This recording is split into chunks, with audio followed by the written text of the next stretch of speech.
Hello friend, welcome back to my channel. आज का word है थिंक।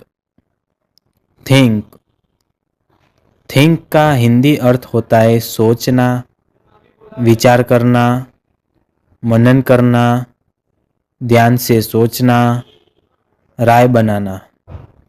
जब आप किसी बात पर दिमाग लगाते हो या कोई डिसीजन लेने से पहले विचार करते हो तो आप थिंक करते हो। चलो इसे एग्जाम्पल के साथ समझते हैं।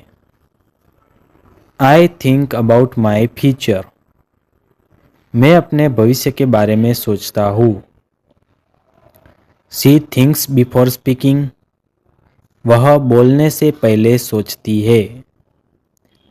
थिंक पॉजिटिव, सकारात्मक सोच।